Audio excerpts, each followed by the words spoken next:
The movie begins in Minnesota, at a snow-covered house where an elderly woman named Barb sits sadly in front of an urn containing her recently deceased husband's ashes. She looks at an old photo of the two of them and, remembering their first meeting, steps out into the freezing weather. Placing some essentials in her truck, she attaches the photo to the dashboard and drives down endless snowy roads to fulfill her husband's final wish: to scatter his ashes in the frozen lake where they first met decades ago. Meanwhile, a radio broadcast warns listeners to stay indoors due to heavy snow and extreme cold. As Barb drives further, snow begins to pile up on her truck, making it hard to see the road ahead.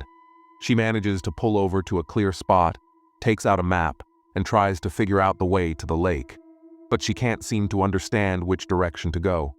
Stepping out of the truck, she stands there, lost in thought, wondering what to do next.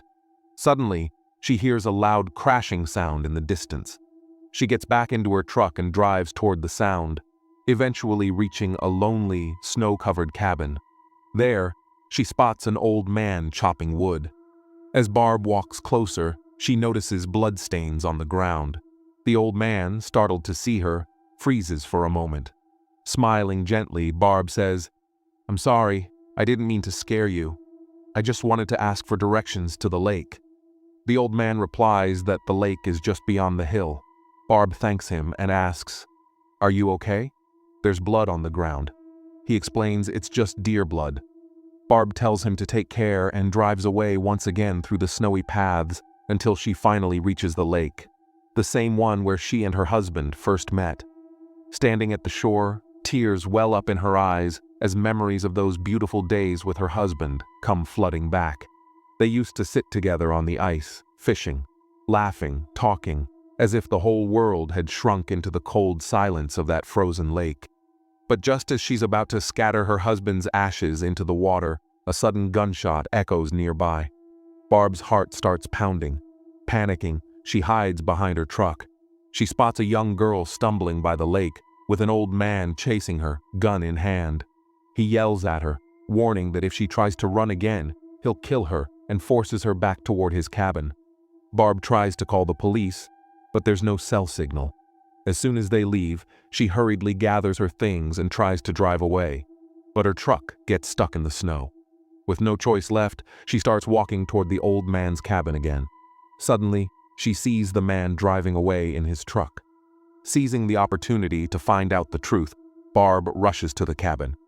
When she peeks through the basement window, she sees the same girl tied up inside, with tape over her mouth. Barb whispers softly, "Are you alone?" The girl nods yes. Just then, two vehicles pull up.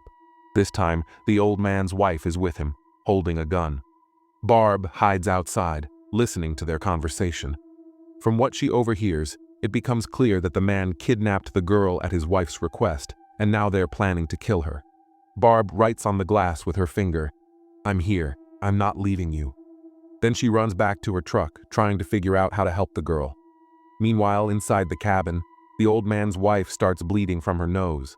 Suddenly, she notices a girl's glove lying outside the cabin. Suspicious, she looks out and spots the message written on the window. Realizing someone is out there trying to help the girl, she angrily turns to her husband and demands, "Whose glove is this?" Her husband replies, "I don't know. A little while ago, a woman came by asking for directions to the lake. It was probably her." Panicking, she says, "If that woman sees anything, everything will be ruined." So she grabs her gun and, determined to finish Barb off, forces her husband to go with her to the lake. But Barb is already there, having set a trap using her late husband's old ice fishing shed as bait. As soon as the old man walks near the shed, the ground gives way, and he falls straight into the icy lake water, a hole Barb had prepared beforehand.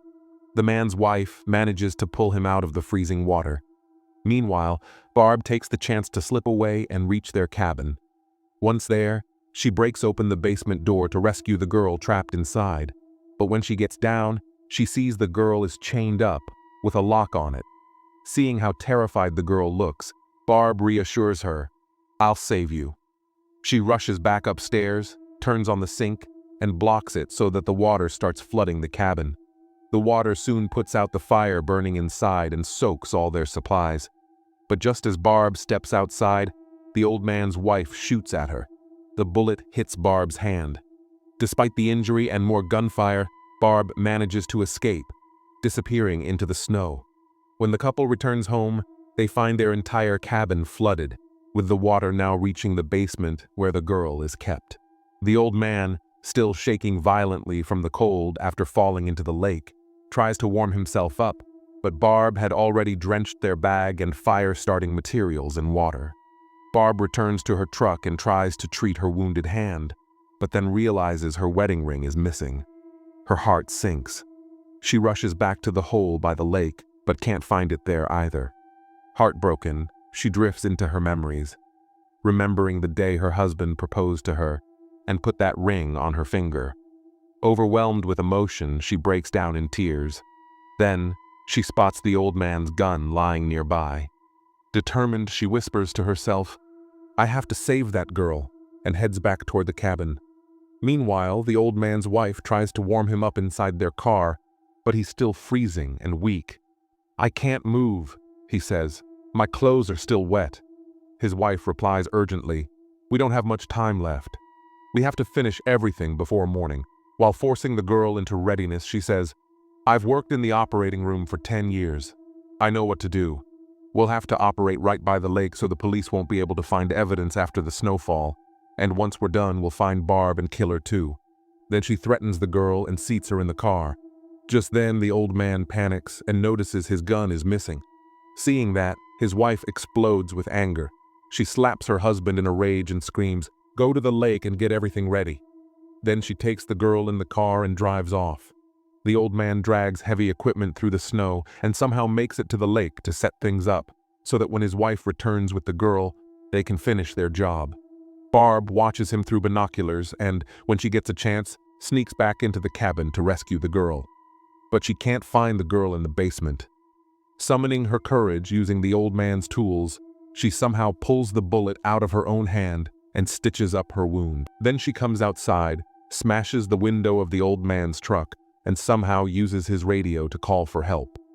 "Two people have kidnapped a girl. She's in great danger. I'm injured too," she says, trying to give the location. But the old man arrives there and attacks Barb to try to kill her.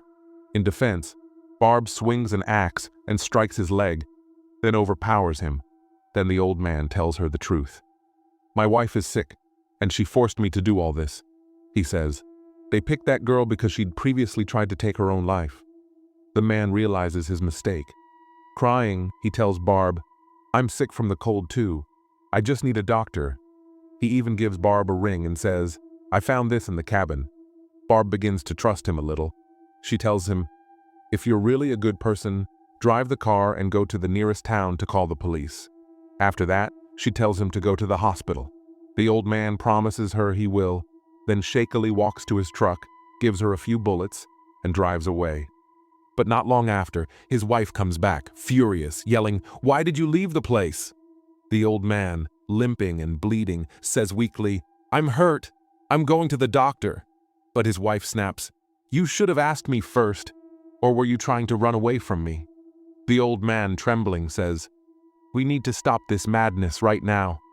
But his wife refuses, insisting, "I can't let this chance slip away. We just have to reach the lake." The old man asks, "Are you sure that the doctor will really be there?" and tries to convince her, "There's still time. We can fix everything." But then, blood starts dripping from her nose. She says, "If I leave here, I'll die. You just want to get rid of me." Furious, she points the gun at her husband. Meanwhile, Barb returns to her truck and starts recalling her pregnancy moments. She remembers the day at the hospital when she found out she'd lost her baby. Her husband had told her, "We'll try again. Everything will be okay." Trying to signal the police, she pushes her truck back toward the lake and sets it on fire so the smoke can be seen from afar. A little later, 2 police officers arrive in a car.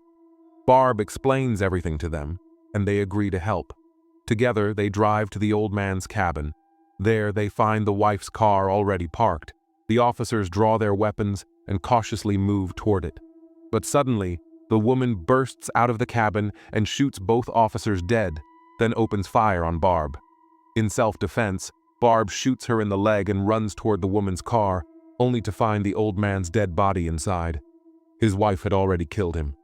Barb hides behind the cabin, but the woman shoots the roof, causing it to collapse on Barb, knocking her unconscious.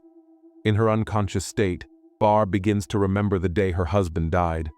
She was making breakfast for him when he suddenly passed away while sitting at the table due to his illness.